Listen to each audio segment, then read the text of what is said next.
Hey, what's going on, everybody? Thank you for tuning in. My name is Tino, and you're listening to The Cultural Misfit. Week 1 is in the books, y'all. Las Vegas Raiders, they traveled to go play the Carolina Panthers and pull out a 34-30 victory. It was an exciting game. It was entertaining. It was well played. It wasn't sloppy.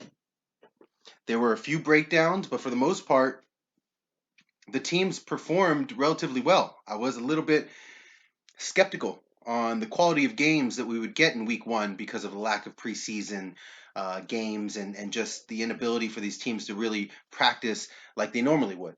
But for the most part, it was a really well played ball game. And for the Raiders to pull out a W on the East Coast, for anybody that follows the Raiders, you know that's actually pretty significant regardless of the team. So let's go ahead and break down the game. Let's recap it, offensive and defensive side of the ball. We'll start on the defense. Now, the Raiders, first thing I will say is they looked physical and they looked fast. And that's more than I can say for the defensive units that I've seen over the past decade or so. And while there were some deficiencies and breakdowns, if I had to give them a grade, it would be a B minus. Now, Jonathan Abram showed up. All that energy, all that speed, all that physicality, right? He showed up, he looked good. There was a moment in the game when he laid a thump on Christian McCaffrey. He let him know about it too. It was actually pretty fun to watch. And you could tell it got under his skin a little bit, got under McCaffrey's skin a little bit. Later on in the game, though, McCaffrey breaks a nice little TD run. Abrams late getting to him, trailing him into the end zone. McCaffrey looks back at him, starts to give him a stiff arm, but he's already scored. And it looked to me as if he spiked the ball towards Jonathan Abram. Could have been a flag, I think. I'm glad there wasn't, because Abram, he can talk smack with the best of them. So, and it was all in good fun. It was competitive, fire, just two Rams button heads, right? But it was fun to watch, and it was good to have him on the field. Beyond Jonathan Abram, some of the things I saw, an update with Nick, and I always have trouble saying his name. I got to get better at this. Kwiatkowski. He is the general on the field for the defensive unit, and he got injured earlier in the game. And I felt like there was a difference in the way the Raiders played when he was in versus when he was out. It felt significant. He appeared to have a good nose for the ball, good speed, seemed to be in the right position, and he's the play caller on the defensive side, so that hurt, right? Beyond him, let's talk about the defensive line. There was good and there was bad. They only got one sack, and that was by Maurice Hurst and by Carl Nassib. They each got a half a sack on the same play. Now, they also got a couple of quarterback hits. But as for Max Crosby, Cullen Farrell, Arden Key, right? There's something missing in the pass rush that just we cannot break through. And even with the decent numbers that our defensive ends got last year, I felt like it really didn't match the need during the points in the game when we could use a big third down sack. Every once in a while, sure, but we're either going to have to mix in a couple more blitzes, and there was a couple of blitzes that I saw where the timing was pretty good. They just picked it up. They did a good job of picking it up. But we need more pressure. The Raiders need more pressure. And I can't. I got to get out of the habit of saying we, even though I'm a fan. But the Raiders need to be able to apply more pressure. Now, the speed was there. You know, Trayvon Mullen, right? He's a speedy guy. He had a good little pass defense in the end zone. Eric Harris, I think he's one of the more undervalued and overlooked players that the Raiders had on the roster for the last 2 years.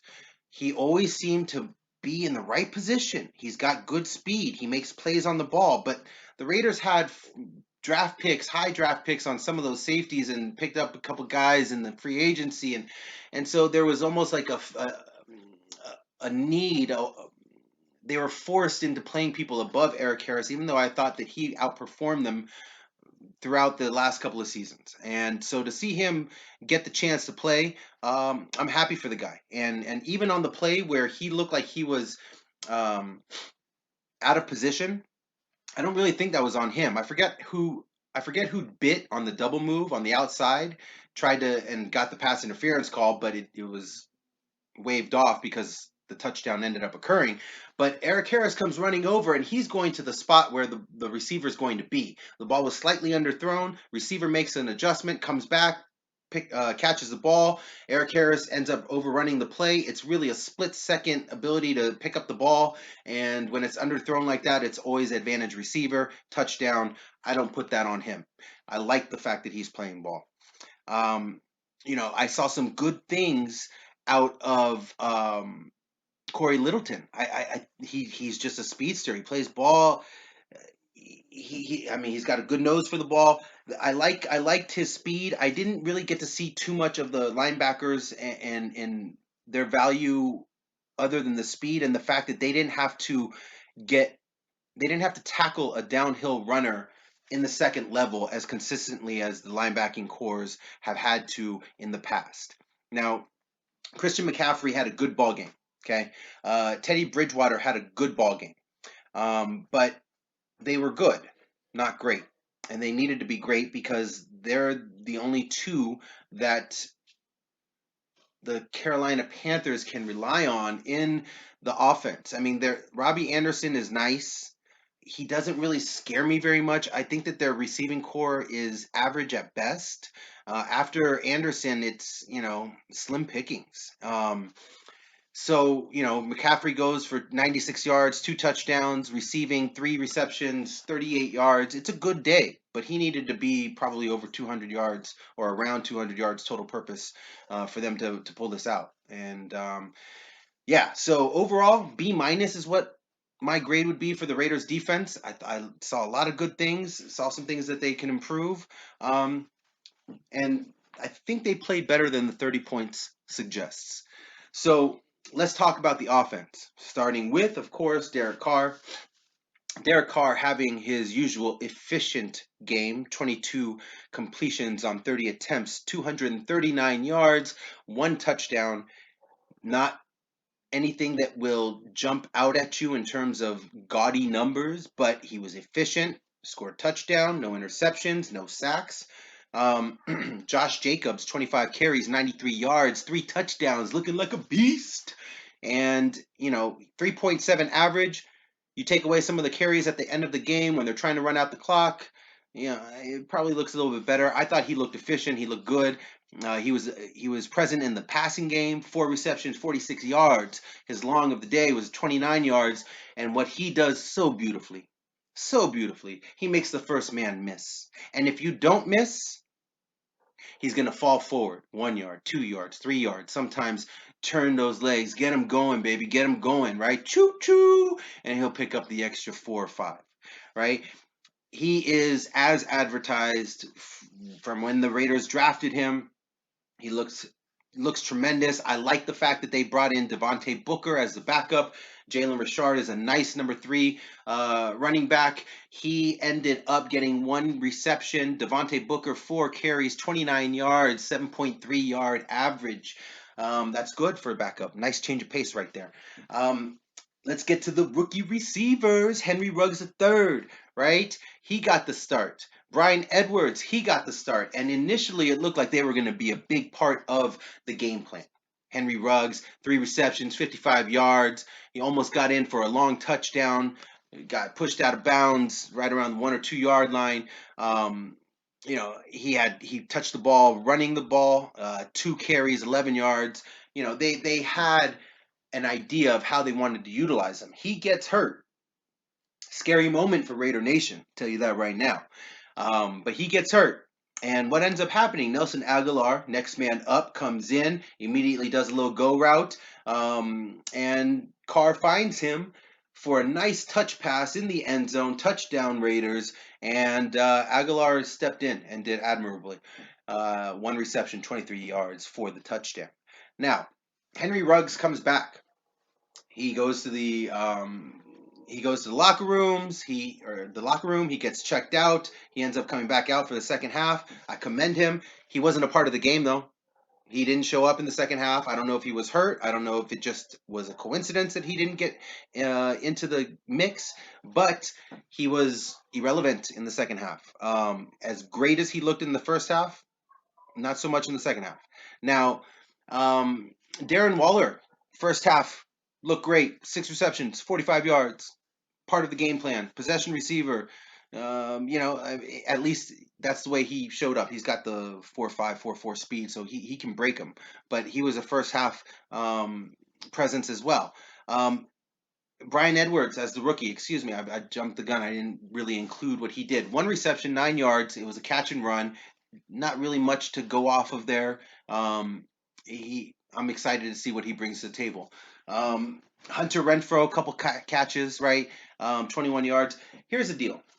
Offense looked great in the first half. I love the way they spread the ball around. I do. It was great to watch, right? It's like 10 players got their hands on the ball, right? In the passing game. However, in the second half, the Raiders became very dependent on Josh Jacobs. And as much as I love me some Josh Jacobs, I've already touted him, beast, all of that, shake you, make you miss, run you over, catching the ball. I mean, he's legit, but I felt like we became predictable. And when Carolina scored a touchdown and made the game 27-22, and they were nipping at the heels of the Raiders, there was a possession right there where I think the Raiders became predictable. And there was another possession where it was extended because of a pass interference call that was absolutely legitimate. Hunter Renfrow is going out for a 3rd and long pass. There was a double team there. The linebacker panicked and basically tackled him, right? And Derek Carr threw a ball that would look like it was going to be on the money. Renfrow was going to have to make an exceptional play to be able to catch the ball, which is absolutely within his capabilities. But the chances for success were probably in favor of the Carolina Panthers defending that pass. Regardless, pass interference happens, extends the play, they end up scoring a touchdown. They were fortunate, in my opinion, to get 15 points in the second half. Now, the Raiders last year had a terrible time putting together possessions and actually being able to score in the second half. They were tremendously outscored by the opposing teams throughout the entire season. John Gruden was consistently outcoached in the second half.